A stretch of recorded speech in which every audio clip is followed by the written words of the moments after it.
Jarvis, prior to bringing our jurors in this morning, is there anything that we need to deal with at this time, sir? Yes, sir. Since the state is resting, we would again renew our motion for judgment of the verdict, same grounds as I had before. Yeah, and you had articulated those grounds earlier. Yes, sir. And what I'm understanding, I think accurately, is you're re-articulating those grounds based on the sufficiency of the evidence presented by the state in their case in chief? That's correct. All right. Mr. Drake, would you like to respond, sir? Judge, we're at the same juncture as before. The state has established a prima facie case. In the light most favorable to the state, this should go to a jury.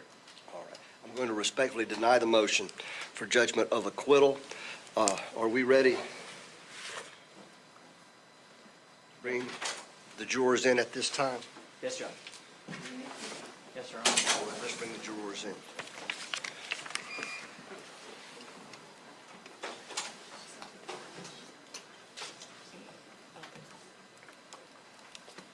While we're bringing them in, gentlemen, do you have copies of the final instructions that we'll be reading? Yes, Your Honor. Very well. All right, everyone be seated. Thank you.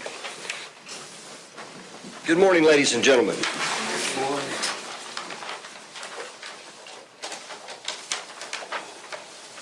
Since I last saw you, I trust that you have not discussed the case with anyone, nor had anyone discuss the case with you. And also, this has been a media-friendly case, meaning that it has been covered in the print and visual media. No one has availed themselves of any of that information. Is that correct? Very well. We are ready, therefore, to move forward. And so, members of the jury, I thank you for the attention that you paid during the course of the trial. Please pay attention to the instructions that I'm going to give you at this time. In this case, as you know, David Russell Holbrook is accused of murder in the first degree. Murder in the first degree includes the lesser crimes of murder in the second degree and manslaughter, all of which are unlawful. I will tell you this, the instructions that I am reading, at the time that you go to deliberate, a copy of these instructions will be provided to you as well, and I think that would be helpful. A killing that is excusable or was committed by the act of justifiable deadly force is lawful. If you find Melissa Howard was killed by David Russell Holbrook, you will then need to consider the circumstances surrounding the killing in deciding if the killing was murder in the first degree, or was murder in the second degree, or manslaughter, or whether the killing was excusable or resulted from justifiable use of deadly force. The killing of a human being is justifiable homicide and lawful if necessarily done while resisting an attempt to murder or commit a felony upon the defendant, or to commit a felony in any dwelling house in which the defendant was at the time of the killing. The killing of a human being is excusable and therefore lawful under any one of the following three circumstances: when the killing is committed by accident and misfortune in doing any lawful act by lawful means, with usual ordinary caution, and without any unlawful intent, or when the killing occurs by accident and misfortune in the heat of passion upon any sudden or sufficient provocation, or when the killing is committed by accident and misfortune resulting from a sudden combat, if a dangerous weapon is not used and the killing is not done in a cruel or unusual manner. Dangerous weapon is any weapon that, taking into account the manner in which it is used, is likely to produce death or great bodily harm. I now instruct you on the circumstances that must be proved before David Russell Holbrook may be found guilty of murder in the first degree or any lesser included crime. To prove the crime of first degree premeditated murder, the state must prove the following three elements beyond a reasonable doubt. 1, that Melissa Howard is dead. 2, the death was caused by the criminal act of David Russell Holbrook. 3, there was a premeditated killing of Melissa Howard. An act includes a series of related actions arising from and performed pursuant to a simple design or purpose. Killing with premeditation is killing after consciously deciding to do so. The decision must be present in the mind at the time of the killing. The law does not fix the exact period of time that must pass between the formation of the premeditated intent to kill and the killing. The period of time must be long enough to allow reflection by the defendant. The premeditated intent to kill must be formed before the killing. The question of premeditation is a question of fact to be determined by you from the evidence. It will be sufficient proof of premeditation if the circumstances of the killing and the conduct of the accused convince you, beyond a reasonable doubt, of the existence of premeditation at the time of the killing. In considering the evidence, you should consider the possibility that although the evidence may not convince you that the defendant committed the main crime of which he is accused, there may be evidence that he committed other acts that would constitute a lesser included crime. Therefore, if you decide that the main accusation has not been proved beyond a reasonable doubt, you will next need to decide if the defendant is guilty of any lesser included crime.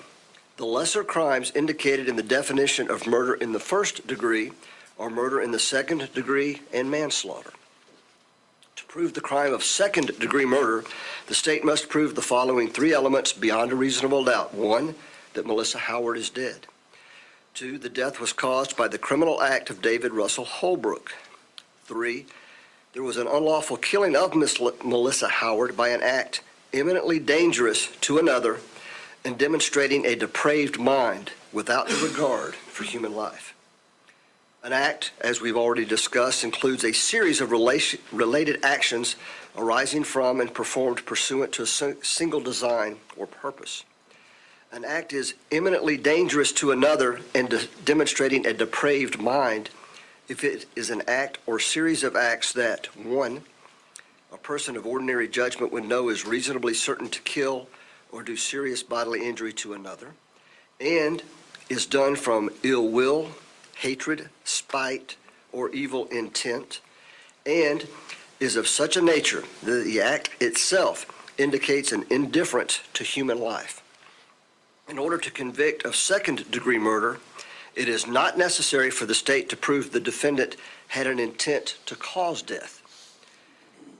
To prove the crime of manslaughter, the state must prove the following two elements beyond a reasonable doubt. 1, that Melissa Howard is dead. 2, David Russell Holbrook intentionally committed an act or acts that caused the death of Melissa Howard. Every person has a duty to act reasonably toward others. If there is a violation of that duty without any conscious intention to do harm, that violation is negligence. The defendant cannot be guilty of manslaughter by committing a merely negligent act, or if the killing was either justifiable or excusable homicide, as I have previously instructed you. In order to convict of manslaughter by act, it is not necessary for the state to prove that the defendant had an intent to cause death, only an intent to commit an act that was not merely negligent, justified, or excusable, and which caused death.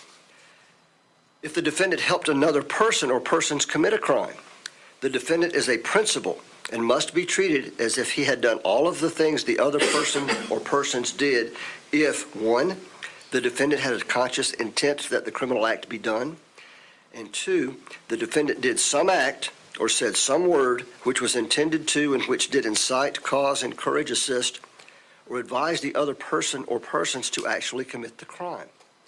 To be a principal, the defendant does not have to be present when the crime is committed.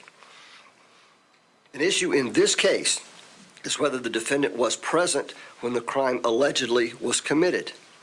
If you have a reasonable doubt that the defendant was present at the time of the alleged crime, it is your duty to find the defendant not guilty. The defendant has entered a plea of not guilty. This means you must presume or believe the defendant is innocent. The presumption stays with the defendant as to each material allegation in the indictment through each stage of the trial unless it has been overcome by the evidence to the exclusion of and beyond a reasonable doubt. To overcome the defendant's presumption of innocence, the state has the burden of proving the crime with which the defendant was charged was committed, and that the defendant is the person who committed the crime. The defendant is not required to present evidence or prove anything. Whenever the words reasonable doubt are used, you must consider the following. A reasonable doubt is not a mere possible doubt, a speculative, imaginary, or forced doubt. Such a doubt must not influence you to return a verdict of not guilty if you have an abiding conviction of guilt. On the other hand, if after carefully considering, comparing, and weighing all of the evidence, there is not an abiding conviction of guilt, or if having a conviction, it is one which is not stable, but one which wavers and vacillates, then the charge is not proved beyond every reasonable doubt, and you must find the defendant not guilty because the doubt is reasonable. It is to the evidence introduced in this trial and to it alone that you are to look for that proof. A reasonable doubt as to the guilt of the defendant may arise from the evidence, conflict in the evidence, or lack of evidence. If you have a reasonable doubt, you should find the defendant not guilty. If you have no reasonable doubt, you should find the defendant guilty. Now, it is up to you to decide what evidence is reliable. You should use your common sense in deciding which is the best evidence and which evidence should not be relied upon in considering your verdict. You may find some of the evidence not reliable or less reliable than other evidence.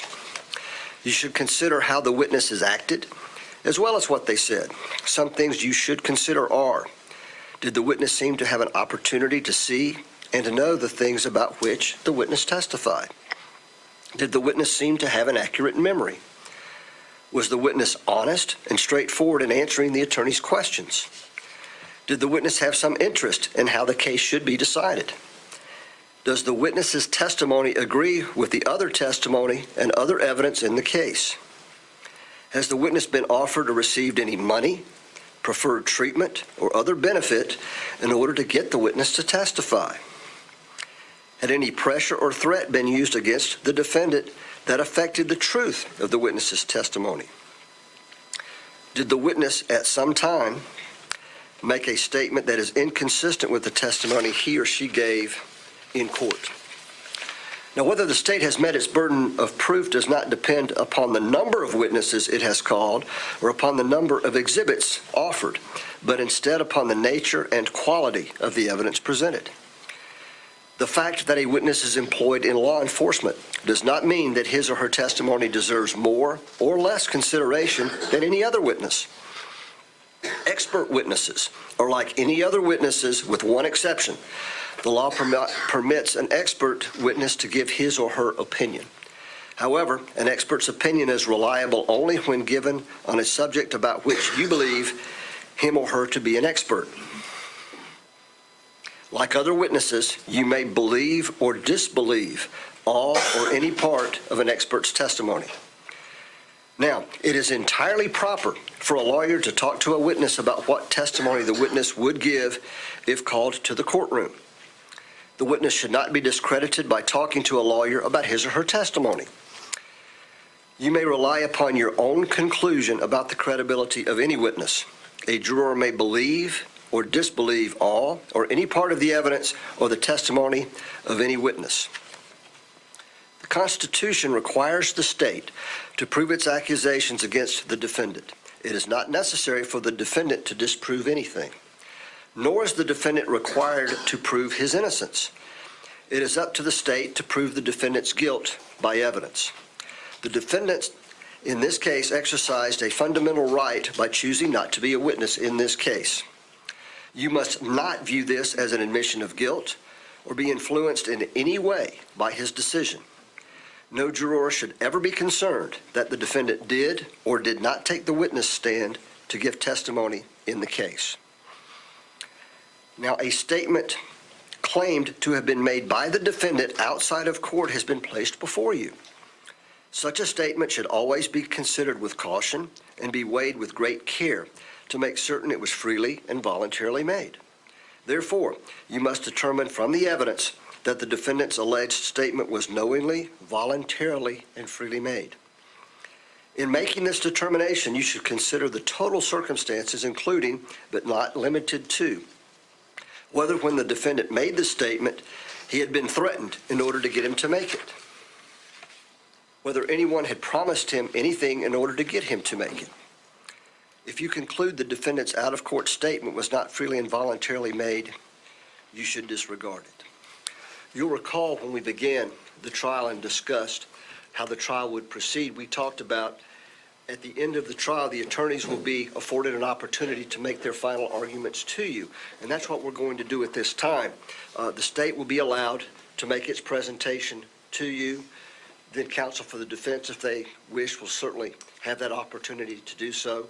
And then the state will have an opportunity to then address you. Now, remember, what the attorneys say is not evidence. The statements they make are intended, I believe, to help you understand what they believe the evidence to be and the law as it applies to that evidence. So at this time, Mr. Drake, would you like to present your argument, sir? Yes, Your Honor. Very well.